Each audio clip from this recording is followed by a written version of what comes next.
I'm Heidi Hutner, and this is Coffee with Hx2. Today, I'm honored to have on our show Kerry Beth Neville, who is an author and a poet. She writes fiction, nonfiction, memoir, and she teaches writing in Georgia. So welcome on our show, Kerry.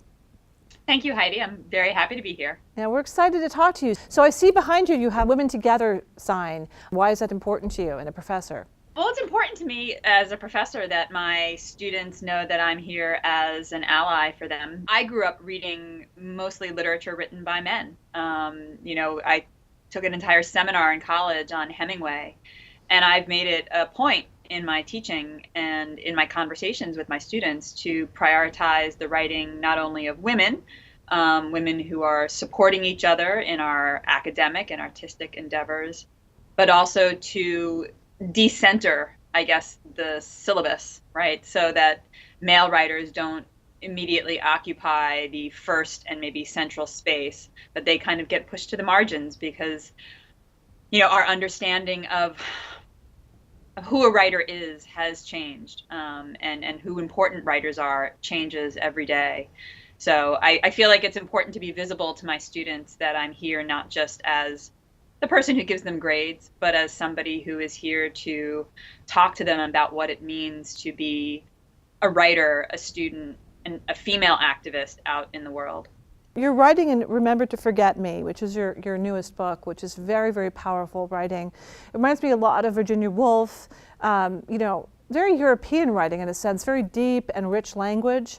Some of the American language that I read now in contemporary literature is often, it's very clean and simple, and that's okay, nothing wrong with that. But yours is this kind of like richer, deeper, more complex language structure. So, and a lot of what you seem to be writing about are people who are, as you just mentioned the word, margins. Characters who are in the margin of the dominant culture and in some way are suffering, but find some sort of redemption in that. If you could, would you just explain why you're working with characters like that? Well, one of the things that I always tell my students is what we choose to see reveals how we're seeing the world and what comes into our kind of sphere of caring and caretaking. I think most of us walk through our days not seeing very much. We see what's in front of us in our own lives. We see the things that immediately bring us joy. We see the things that we need to, turn away from. And it's about the quality of attention. And I think that is what also translates to my language. I feel like in order to see the world, we have to see not just the things that are immediately beautiful, but we have to see the people, we have to see the landscapes that might be overlooked, might be forgotten, might not occupy a kind of space on the front page of, New York Times or People magazine, any of those places where we see what the larger culture wants us to pay attention to. And so I find that, people like, who are suffering from mental illness or people who feel as if they don't have a place in the larger culture can be overlooked. And it's my job as a writer to notice, to pay attention, to ask you, my readers, to pay attention to these people who might be forgotten or don't feel like they have a place. And also even, in my nonfiction, I write a lot about the natural world, and the kinds of small joys in the natural world that are rapidly disappearing, right? I mean, our world is disappearing in front of us. And I find particularly the language of contemporary American writing often is a language of irony. And certainly the language of our administration is a language of paucity. And I feel like it's an imperative as a writer right now to kind of revel in the complexities of language, to remember that the world and all of the people in it and the ecosystems, it's a complex place to be. And to just use a kind of quick or vacuous or superficial language does a real disservice. And that's, I think, why people disappear. It's why, species disappear, because we don't notice the particulars, and we don't notice the particulars in language. I was at a reading recently, and you read from the Lion Man character, and it struck me. There was a whole. You discussed sort of your own journey and feeling like a misfit and feeling, in some ways, not belonging to dominant society. And I want to ask you about that next. But first, I just was thinking as you were speaking that maybe that Lion Man character is also sort of this speaking to some of the dysfunction in our culture environmentally, right? That there is this kind of what's happening to lions, but what's also happening to people, what's happening to our bodies with all the pollution in our environment, and what, all these kind of ways in which our bodies are taking on, and the degradation that's all around us. Yeah, and even in that story, there's a moment when the man who is the Lion Man, who suffers from something called hypertrichosis, where he grows hair continuously, 10 inches out from his body, which is why he's in the freak show at Coney Island. There's a moment when he walks by the actual lion who is in the circus part of the freak show, and he sees the lion inside of its cage, and there is a real sense of loss when he looks at his kind of twin, his real twin. Both of them no longer have a home that they can go back to. I mean, the lion in the circus never knew Africa. It was bred in captivity. And of course, today we know that those landscapes are disappearing. These animals are being hunted to often extinction, different animals out there. And this recognition that can we ever really get back to, that place of innocence in the world? It doesn't exist anymore. Maybe it's never existed. But certainly as the Lion Man watches this caged lion, there's a recognition that he's so far removed from his natural circumstances that it's all kind of a simulacrum, right? It's all simulated. It's all fake now. And yeah, so I guess that's sort of how I think about it. That's very well put. And I think of, I was speaking once to Richard Leakey, the very famous archaeologist, and he said the lions are disappearing. He lives in Africa. They will be no more, which was just utterly heartbreaking to me. As a child, it's sort of the symbol of Africa, right, and the wildness of it, and to think that they are going extinct. It's just remarkable to me, and so that your story really struck me. I want to ask you another question. Because you speak very openly in social media and even at your reading and in public spaces about your journey with mental illness, your transformation, your body image issues. I know you had an eating disorder. I mean, you're very open about it, so I hope it's okay that I'm asking you. But it seems to be infused in your writing, both in Remember to Forget Me, but also I know you're writing a new memoir dealing with that, and you've written essays and you're publishing on it. So it's not like I'm breaking some secret here. So if how does that, both the fact of the mental illness and sort of the bodily dysmorphia, all those issues, and then how does that translate into what you're doing with your writing now?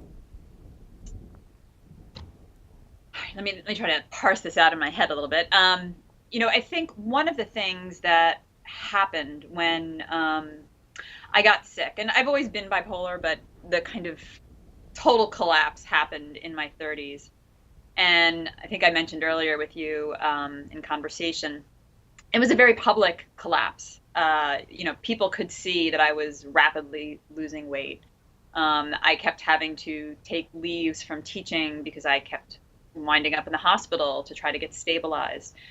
And there was no way anymore to try to bury all of that. I lived many years trying to keep it all tamped down and try to live a kind of version of, the perfect female writer academic, piling things on, getting things done, ambitious, but hiding everything that was happening on the inside of me. And finally, when I had to leave my first teaching job just to get my health back on track, I started writing in a very public way on a blog about that experience with being ill. And, there's a kind of, we all know there's stigma related to mental illness. And I felt like I don't look, and this might sound presumptuous, I don't look like somebody who we might typically say looks like somebody who is in and out of the hospital 20 times, who had electric shock therapy. I don't look like that, you know? And I felt like it was an opportunity for me to break down some of that stigma, to be very vocal and very open about sort of my journey in the kind of darkness, but then also my path back into stability.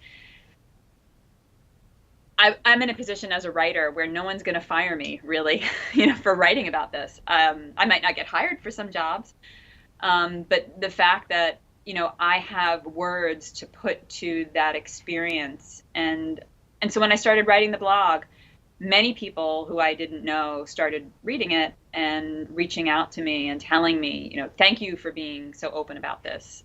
I didn't think anybody knew what I was going through, or I couldn't find anybody who looked like me who was going through this. And so I think, you know, that has fed my writing in a way that I think my first book of short stories was good. You know, I'm not gonna diss on my first book, but it was very safe in that it was funny. It was, you know, sort of ironic. The characters had kind of middling troubles, you know. And having written so openly about my mental health struggles and successes, I realized, you know what, I'm just going to do the exact same thing now with my writing beyond that. That is, I'm going to write as free as I can. I'm going to let my voice be as loud or as difficult or as angry or as complex as it needs to be. I'm no longer going to write safe. And, you know, that has been a kind of remarkable transformation for me. You know, I'm 45 now, and everybody has, you know, the cliche for women, you know, wait until you get to your 40s. Your 40s are going to be spectacular. That's going to be the start, really, of your life as a woman. And I would say it's been the start of my life as a woman, but also as a writer as well. While you're speaking, you know, I'm sort of occupying the space of an English professor, which is my original training, and I think of Mad Woman in the Attic. You know, all the women for all those years, really until, well, pretty recently, where there's just this kind of undercurrent of a lot of women writers who did go mad. I mean, look at Virginia Woolf; she committed suicide, right? And where there wasn't a space, and that's all she, you know, she was writing about that sort of trapped woman living, being the perfect wife and the perfect homemaker, and who was split from her sexuality, from her own desires, for who, you know, her own identity, really, other than being that perfect wife and mother with no sexuality and just the server and the, you know, self-denying person. And so it seems like you're kind of really speaking to that, and also allowing it to emerge. You know, it is a new form for women to do that so openly. Even Dorothy Parker, you feel it, but it's, you know, it's still kind of hidden, and it's seeping in alcohol and all of that, you know, Right. kind of sense of repression, right? Alcohol anymore. Right. But that sort of allowing that, I think it's very freeing, and it's freeing to observe as a reader, as someone who sees you on social media and seeing your kind of saying, this is where I'm at, you know, and no shame. This is where I am. Yeah, and I think that's the thing, right? I think as all of us, but particularly women, you know, we are very good at inhabiting and living with and keeping secret our shame. It, you know, keeps us from living a kind of full and open life. You know, we hide our desires, whatever they're for, whether they're for certain kinds of sex, whether they're for certain kinds of food, whether they're for certain kinds of secret ambitions in our life. You know, we feel a lot of shame attached to that because they don't match up to expectations coming from the outside, or we feel like, I can't want that, you know, I'm not allowed to want that. I can't hope for that. I can't try for that. And, you know, I kind of remember somebody mentioning, this was a while back, you know, about women trying for things and not feeling like they're qualified or ready to try for things. I think this is in relation to women running for office, you know, this kind of resurgence or new kind of movement. And somebody said, well, our president certainly didn't feel like he needed to, vamp up his qualifications. And certainly many men in my own life who are friends, they don't feel that same sense of having to hold themselves back because they're not quite ready or they're not quite good enough, or people might laugh at them. I think as women, we're very good at thinking about what other people will make of our dreams.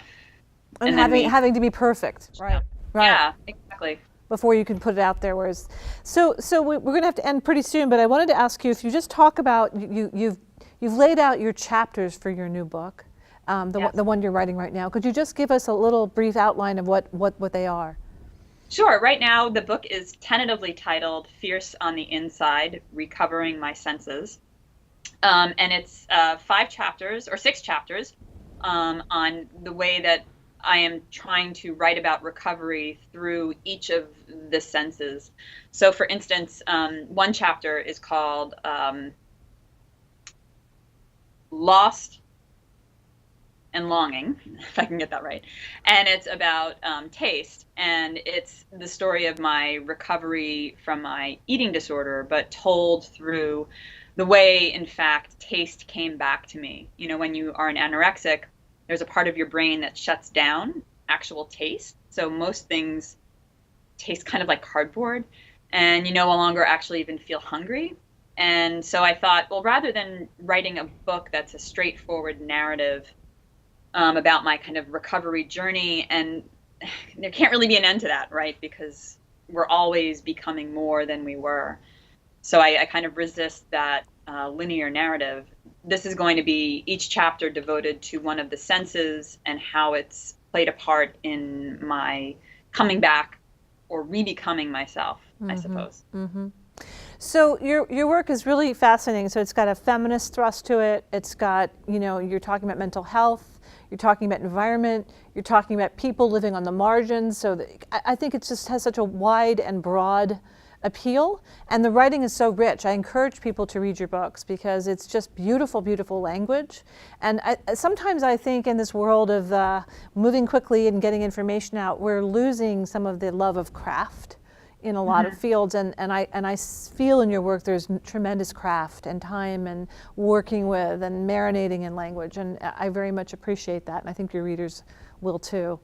So thank you for coming on today, and really good luck with your new book. And people should run out and buy Remember to Forget Me. It's fabulous. There it is, beautiful cover. So thank you for coming on today. Great, thank you. Appreciate it. Honored to have you here. So this has been Heidi Hutner with Coffee with Hx2, speaking with Kerry Beth Neville about her writing. She's just a beautiful author and writer, and highly recommend her work. Thank you so much.